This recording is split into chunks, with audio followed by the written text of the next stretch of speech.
Good morning, family. Woohoo! Well, welcome to the first Sunday after Christmas. Did Santa bring you guys everything you ever wanted? Let me get my notes here. Well, I hope so, because you guys have earned it. We are in Matthew chapter 5. You guys got your word, right? Word.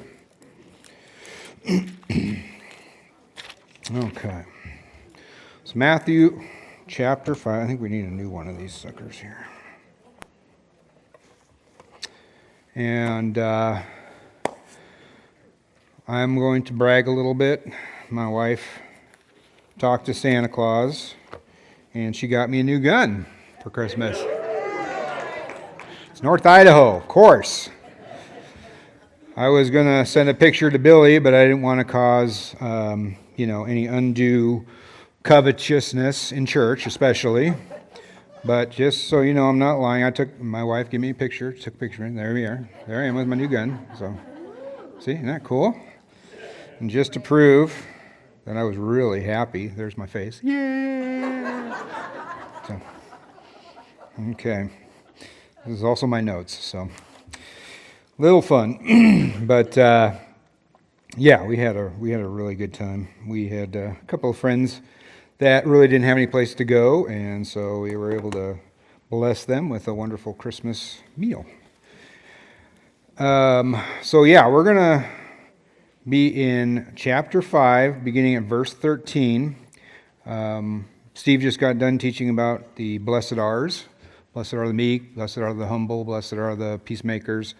And now we're going to do a little bit of transition time here with Jesus, mainly focusing on the disciples, but just any follower, really. And it's going to be fun. So let's start in verse 13. We'll go through 13 and 16 if we got that up there. And Jesus tells them, "You are the salt of the earth, but if the salt loses its saltiness and becomes tasteless, how can it be made salty again? It is no longer good for anything except to be thrown out and trampled underfoot by men. You are the light of the world. A city set on a hill cannot be hidden. Nor does anyone light a lamp and put it under a basket, but on a lampstand so that it gives light to all those who are in the house. Let your light so shine before men in such a way that they may see your good works and glorify your Father in heaven." Interesting thing that he picks both salt and light. I do a word search when I do certain studies, and I was using the new Wikipedia, basically, alternative. That's not woke, called Grok, G-R-O-K. It's an app, but they had a pretty interesting take. They said salt, a mineral essential for life. Did you know that? Yeah, most of us do, right? We need salt. But what does the medical community say? Don't have too much salt now. You're going to get heart disease. You're going to get high blood pressure. Well, the problem is a lot of our food anymore is processed. And we're going to see what happens to salt when you process it. It says, vital for human health, sodium helps with nerve function and fluid balance. But excessive salt intake can raise blood pressure, again, if it's processed. It is also used in preserving meats. Before they had refrigeration, what would they do? Cover the meat with salt, right?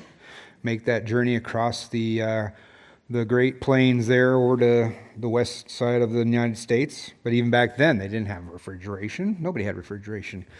So you would have to wrap all your meat in salt, and that would preserve it and keep it from spoilage.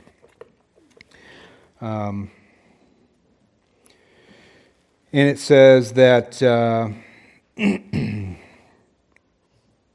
He also says that, if it loses its saltiness, well, can it be made salty again? It's good for nothing.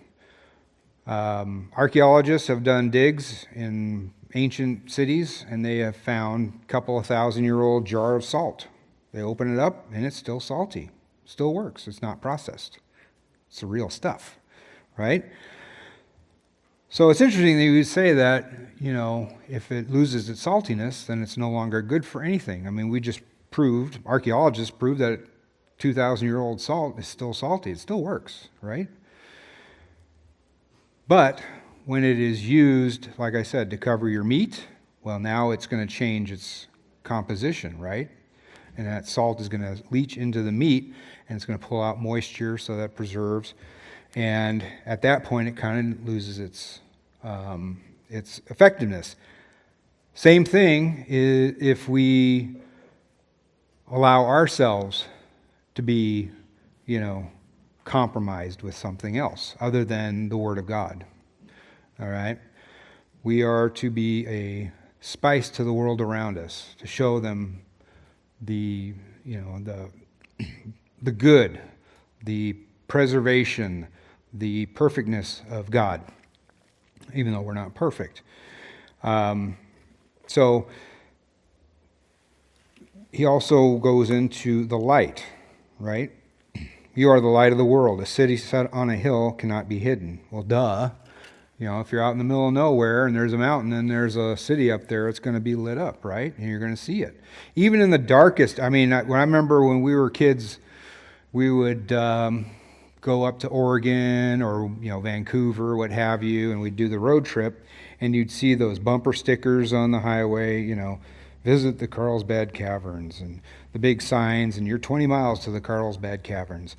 Well, being tourists, well, let's go check out the Carlsbad Caverns. Well, what it is just this big cave, right? And you go down in there, and they take you on this little journey. You see the stalactites, the stalagmites, all these things. Well, they take you to a point where they get everybody in there, and then they shut off the lights. You want to talk about pure darkness. We could shut all the lights off in here and everything. You'd still see some light coming through the windows in the back. There'd be some sort of light. But when you're in pure darkness, you have no bearing. All of a sudden, your equilibrium starts to go, and you start to get a little woozy because you have no balance. Your balance starts to go because you have no reference. And then they take a little pin light and they turn that on, like way off in the distance, and it's like, oh, okay, all of a sudden there's light.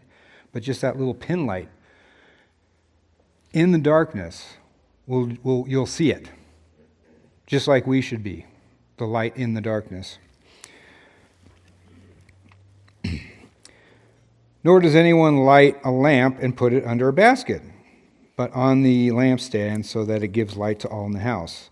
Let your light shine before men in such a way that they may see your good works and glorify your Father who is in heaven. So his point is, we want to be a salt and a light to the world. We want to bring light. We want to bring freshness. We want to bring spice even into the world, but not for our own benefit, but to glorify our Father in heaven. Notice how he's saying, don't, it's not about you. They should see you and go, wow, that person is a real follower of God. Unfortunately, over the years, our salt and our light has kind of been watered down. There's been an all-out attack on the Word and on Christians. It's really bad in some other countries right now. Here, not so much. We're still very lucky. But it's been watered down. And, how many of you guys have heard, Christians are hypocrites? Or Christians are just no different than anybody else. Well, that's because, we've watered down the Word. We've allowed ourselves to be dictated to, if you will, by professors and teachers and all that. And I think of the friends of mine in high school. We grew up in a Christian school, and we had to have Bible class every day, and we had to go to chapel every week, and we prayed before every class. And, it was like, you were in this kind of a Christian bubble, I'd call it. Well, when you get out of high school and you go to college, they don't do that stuff. And if they do, well, they definitely don't pray. But if they do have a biblical studies course, it's probably a humanistic version of it, watered down. But my heart breaks because I had a lot of friends that got saved in the school. They were really good Bible students. We studied, like I said, and you had to take tests and all that because it's school. And then you get into college, and the professor starts telling, "Oh, that stuff's silly. That's fantasy. You don't need that. That's not going to help you in the real world." And a lot of them bought into that, and they got watered down, and they lost their salt, and they lost their light. Did they lose their salvation? No. I believe they're once saved, you're always saved. But there's a point where you become just a bump on a log, basically. You're not good for anything. And the worst part is that, these people had kids, and they're not raising their kids in the Word. They're not raising their kids in the church. They're not raising their kids, and it's like, I'm thinking, my gosh, you're going to be in heaven when you die because, again, you're saved. But then your kids aren't going to make it to heaven because you were so angry about something that happened in a church or that your professor told you was, his gospel truth of the Bible is silly and Christianity is just a thing, created by men, that you're going to allow your own kids to lose out on that salvation gift. Now, I'm hoping that's reversed. I know it has for some people, especially after the whole Charlie Kirk thing. I told you guys last time, I had a lot of friends reach out to me.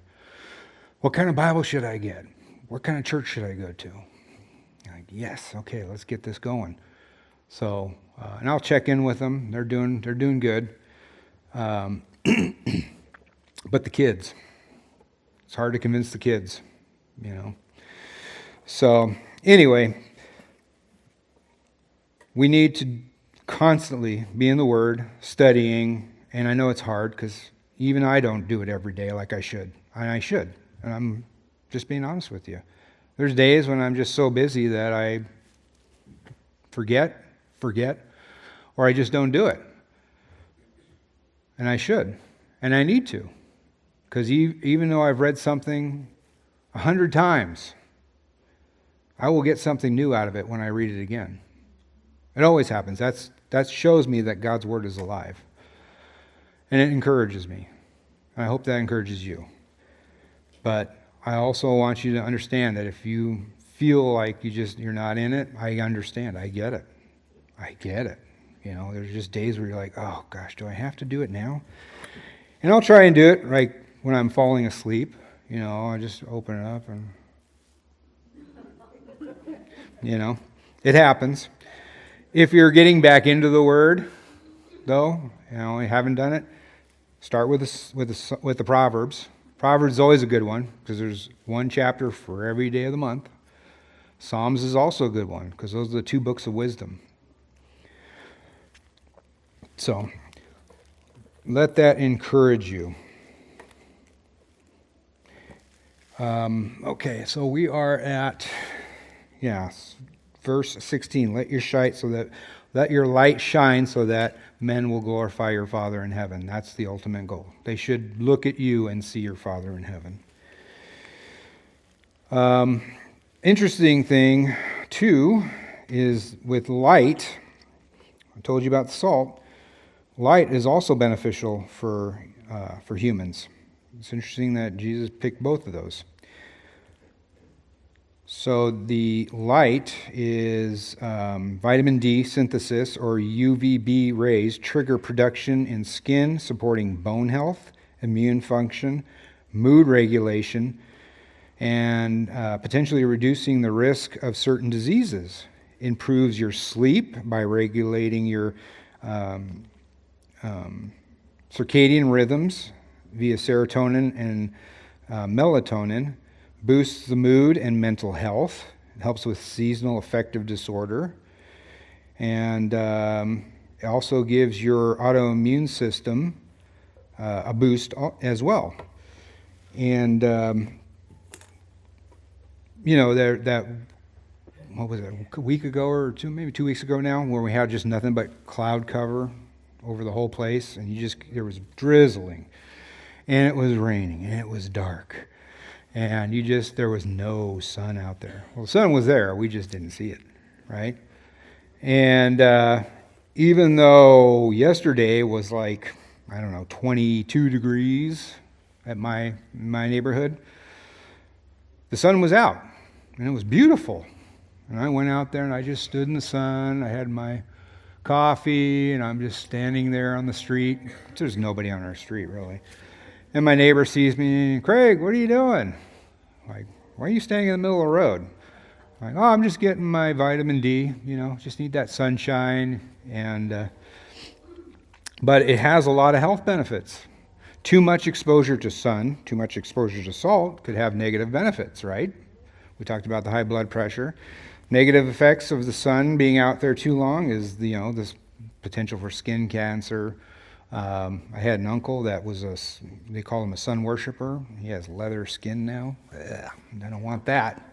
I spent enough time in the sun as a kid, on the beaches in Southern California, and I decided, I think I got my share of the sun for quite a long time. People thought I was Mexican. That's how dark I was. Not that there's anything wrong with that. I'm just saying.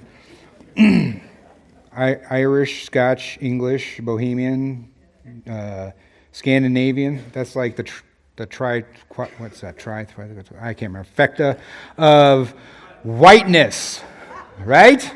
It's like all of that. And then they throw in a little bit of Blackfoot Indian in there somewhere on the mom side. And it's like, it took me I couldn't grow a full beard until I was like 40 almost, But, and don't get me started on that fire water. No, I'm just kidding. But anyway, so we need to be that light and that salt in the world, and we need to show people the love of God through our actions and our interactions with them. How many people have you had come up to you that, aren't a believer, but they've asked you for prayer? It happens, right? That's because they see God in you. That's an encouragement. I've seen people out in my daily life going to and fro, doing whatever, and I'm going, that person's a believer, I can tell. And I will usually have something to say to them, like, God bless you, something like that. And they just, light up, yay, thanks. I'm like, all right, good, they are. And I've had people ask me that too. When I was in business, guy was filling our soda machine, and he comes up to me out of just nowhere, and he goes, Craig, are you a Christian? You're a Christian, aren't you? I said, yeah. We'd never talked about that ever.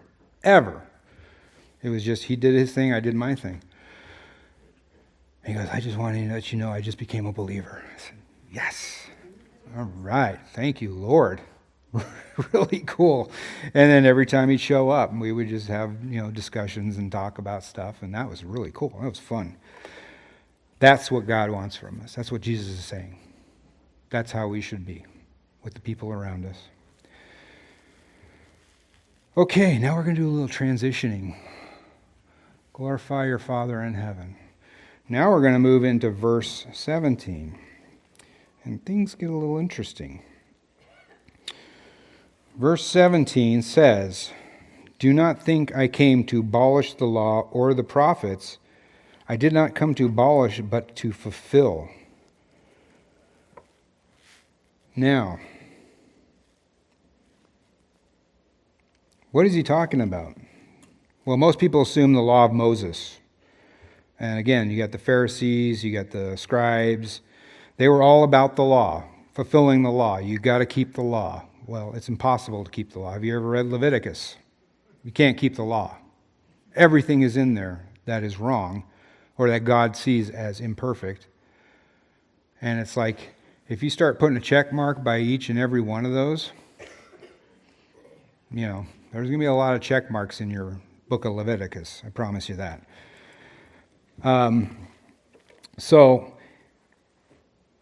But what is he talking about here? He says the law and the prophets. A lot of times we forget about that part, or we brush over that. The law and the prophets. Well, he's actually talking about what we would consider the Old Testament, because there was the law, the first 5 books of the Bible, plus of the Old Testament, plus the historical record, and then the prophets.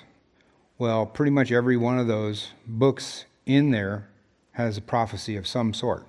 Even the book of Ruth. The book of Ruth doesn't talk about God once, but it sets up the kinsman redeemer. And Ruth was a Moabitess, which was to the Jews what? A Gentile. Right. So Gentiles are unclean to the Jews. So here's a Moabitess who was married to a Jew, and her husband dies. She follows her mother back to her homeland of Israel. And then there's Boaz, right? And Boaz falls in love with Ruth, who is also in the lineage of Jesus Christ. And yet David hated the Moabites, even though that was his grandmother. Okay, well, Bible is kind of weird sometimes, but it's still fun. So that whole book, Ruth, is about the kinsman redeemer, what Jesus was going to be to us. Not just to the Jews, also to the Gentiles. And who is it that's been running with it since almost day one? The Gentiles. It started with the Jews, and now it's the Gentiles. But the Jews will come back to it. The Bible tells us that. In the last days, there will be the 144,000. They'll figure it out. And there are some that have already figured it out, and they're trying to get the word out. But anyway, so he's saying, don't think I came to abolish the law of Moses. He didn't say that. He just says the law and the prophets. What we would call the Old Testament, or in that day they called it the Tanakh. That was the Old Testament. That's the Hebrew word for the Old Testament, the Tanakh. He says, I came to fulfill that. Chuck Missler had a great saying. He was probably the first guy I really got into when I came back to the Lord. And he's such a scientific mind. He just goes into all the different aspects of the Word of God and not just the prophetic, but just anything really. And it was always fun to listen to him. And he had a great saying. He says, the Old Testament is the New Testament concealed, and the New Testament is the Old Testament revealed. I was like, you think about it? That makes total sense. And that's what Jesus was saying. I did not come to destroy the Old Testament, the Tanakh, but to fulfill it. Because everything in there is about me. Not me, Jesus. Okay? Don't get confused. All right. Stay with me. You guys with me? Okay. All right. So, and then verse 18. Oh, wait. Let me see something here real quick. I just want to make sure. I had 2 sets of notes, and so I didn't print either one of them. I'm always doing that, but okay, we're good. We're good. All right, so verse 18. Excuse me. For truly I say to you, until heaven and earth pass away, not the smallest letter or stroke shall pass from the law until all is accomplished. There's a translation that says not the smallest jot or tittle, which basically means the crossing of a T and the dotting of an I. And the Hebrew Pharisees, the scribes, the scholars, the priests, all believed that even that dot over an I and that crossing of the T had a specific meaning, and God put it there for a very specific reason. In other words, the Word of God is perfect in every aspect. There's no mistakes in there. And anybody tells you, well, there's mistakes in the Bible, they can't find them. They'll say, well, this guy said this about this situation, and this guy said something totally different. Well, that's 2 different situations. That's 2 different witnesses to 2 different things that happen. Each person saw what they saw, and they wrote it down. And everything jives. Everything jives in there. So Okay, let's see. For verse 18, I'm also going to read to you. Jeez. All right, it's okay. Let's go. Spread out. We're good. Okay. We're going to go into Hebrews real quick. I think Billy's got it up there for us. But Hebrews chapter 9. Let's see here. I lost my little... I've got one of these really cool Bibles that has like so much commentary in there, and I really don't pay much attention to it usually. But I've got to go through, like between 8 and 9, there's like 5 or 6 pages of commentary. So, okay, so Hebrews chapter 9 in verse, well, let's do it here. Verse 26. Otherwise, he would have needed to suffer often since the foundation of the world, but now once at the consummation of the ages, he has been revealed to put away sin by the sacrifice of himself, talking about Jesus. And the next verse is 10:10.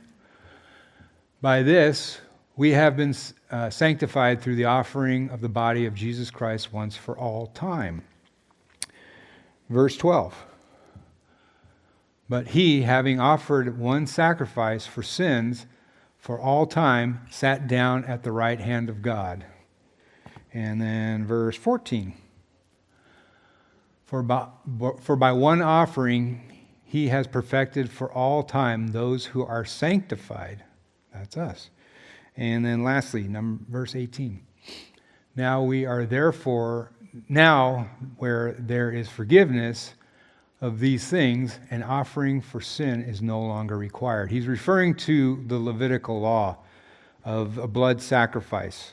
When you sin, you would have to, everybody had to do this too. You would have to sacrifice an animal. There had to be a blood sacrifice. You go to the temple, you take your sheep, unblemished, a dove, whatever you had to be unblemished, not spotted, and it would have to be sacrificed because there would have to be a blood atonement for your sin. Okay? And it was at least once a year they'd had to do that, sometimes more often, depending on how sinful they were. But that was his point, is that, there has to be a blood sacrifice. And Jesus was the culmination of that. And that's what Jesus was talking about. He did not come to do away with the law, the Old Testament, the prophets. I came to fulfill that, because he was telling his disciples here what was going to happen. They didn't get it. They even didn't get it at the feast, the Last Supper. They still hadn't figured it out. But that was the point of what he was telling them. And so back in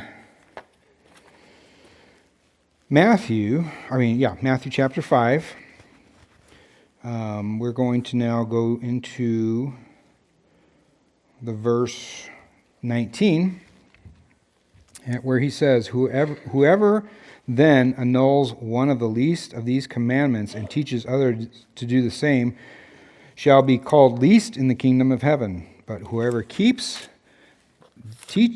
them, he shall be called great in the kingdom of heaven. So he's still telling them, we need to still be that light and that salt. He does say, whoever nullifies these will be called least in the of these commandments will be, and teaches others to do the same. That's talking about us, pastors. So if we kind of water this down, again, corrupt that salt or block out that light, we will be called least in heaven. We will still be in heaven, but we will be called least in the kingdom. That's another reason why I believe in once saved, you're always saved. Once saved, you're always saved. If it is a true coming to Jesus salvation, you're saved, no matter what you do. I have a quick example. Anybody that grew up in the 80s, I know. Don't look so depressed. Come on, guys. It was a great time. We had the best music. Come on. Anyway. Oh, no.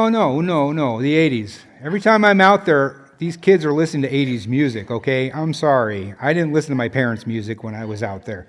Never happened. Anyway, but there was this preacher, and a lot of people are blown away when I tell them this because they know who I'm talking about. Preacher turned comedian named Sam Kinison. He was a Southern Baptist fire and brimstone preacher. Well, something happened in his life. His brother died. And all his faith healing and all that didn't work. And it caused him to just say, I'm done with you, God. And he goes on to be a comedian. And he was one of the nastiest, hilarious comedians that was out there. I mean, the guy was everywhere. He was in movies, he was in television shows, and they had his show on all the time. Well, I believe that, again, once saved, always saved, there comes a point where you're just no longer good for the kingdom. Your salt has been compromised. Your light is no longer shining as bright as it should be. And God will just kind of say, okay, that's it, you're coming home, because you're not going to do me any good down there. Well, Sam was just gotten married. He was in Vegas. He was driving to Arizona. He was on one of those desolate highways. And he was going to do some kind of a speaking engagement, one of his comedy things, I'm sure. And his best friend was behind him, following him. And they're on this desolate highway, and here comes this one car with two guys in a truck, two kids. They weren't paying attention. They veered, and they hit and careened off of Sam's car. And he was driving a Corvette, and they say he was probably doing about 90 miles an hour. The other guy wasn't going very fast, but he hit, okay? And the car spun out and then flipped and all this, and Sam got out of the car, and his friend was there and just saying, he didn't look like it was that hurt. He goes, but then all of a sudden he lays down on the street, and his friend goes up to him, and he's trying to talk to me. Are you okay? Are you okay? What's going on? He goes, Sam was having a conversation with somebody that I didn't see. He looked right through me. He was looking up.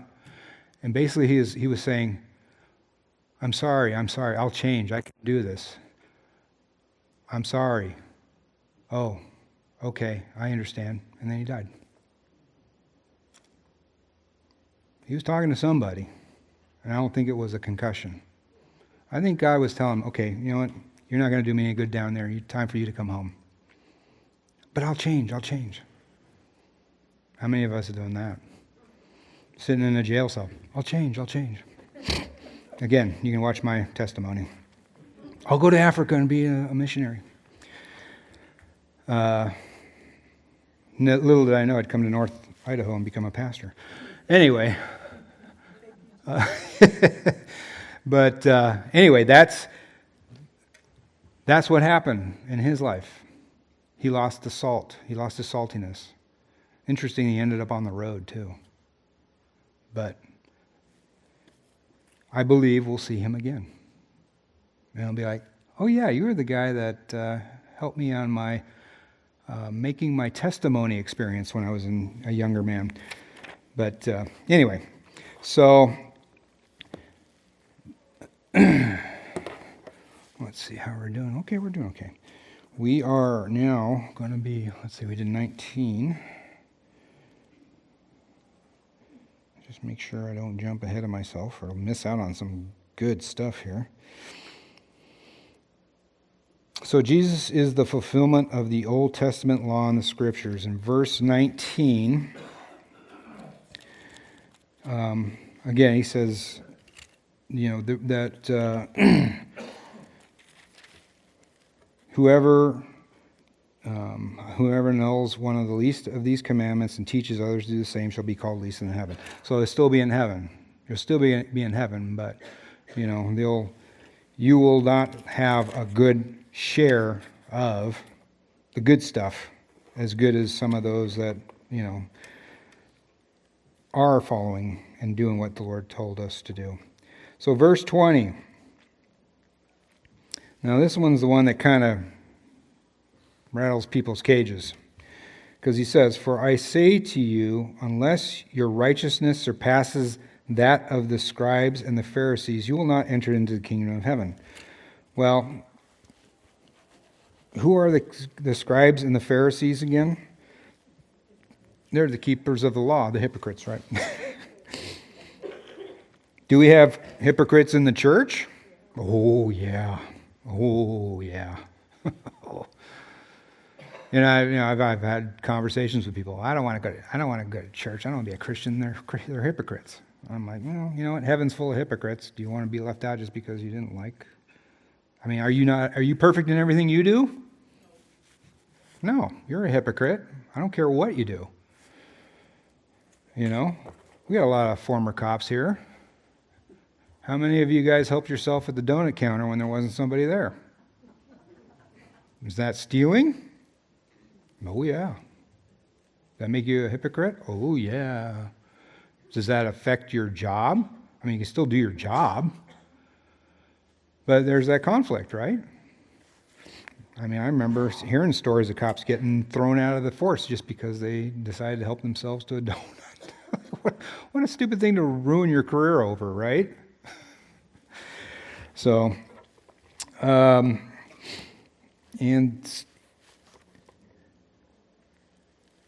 for I say to you, unless your righteousness, whose righteousness is that though?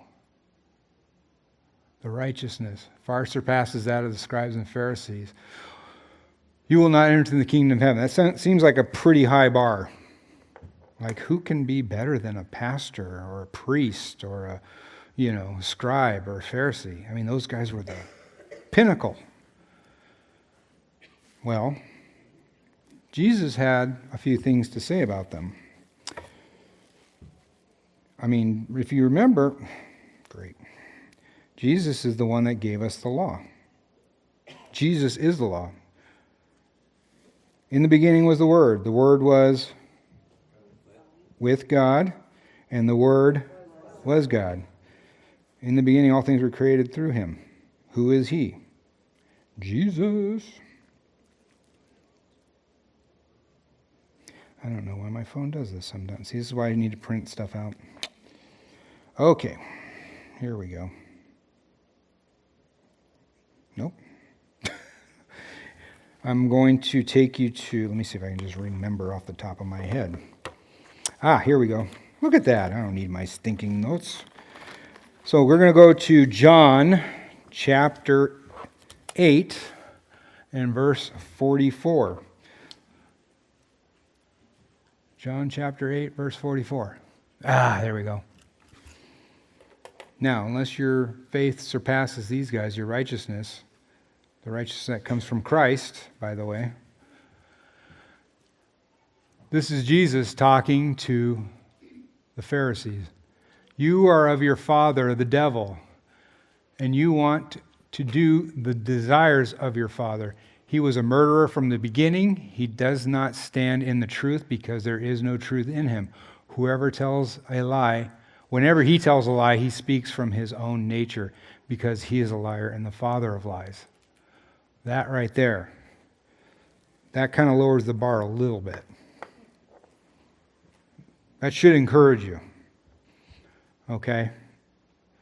So, unless you've got the faith of Billy Graham, unless you've got the faith of Chuck Smith, or unless they're all sinners. We're all sinners. Every single one of us sins and falls short. The Bible tells us the heart is desperately wicked. Who can understand it? When the Pharisees thought they were going to catch Jesus, and they said, "Well, which of the 10 commandments is the best commandment?" What does he say?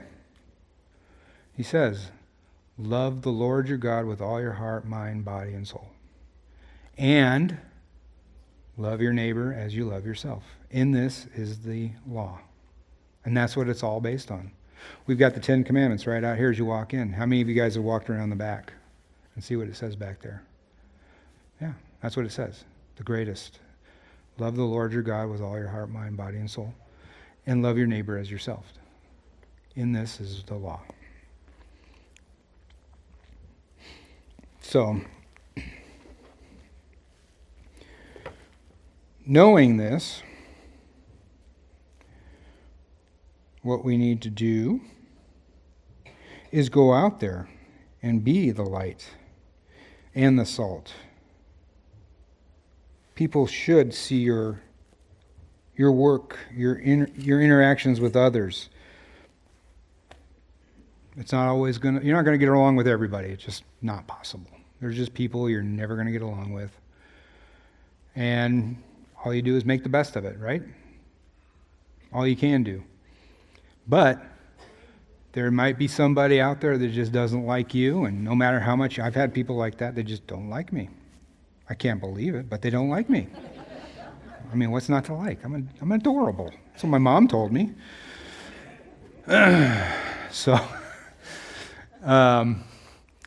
Anyway, if they know who I am and whose I am, and this did happen, with me and this one guy, we had a mutual dislike of each other. It was just the way it was.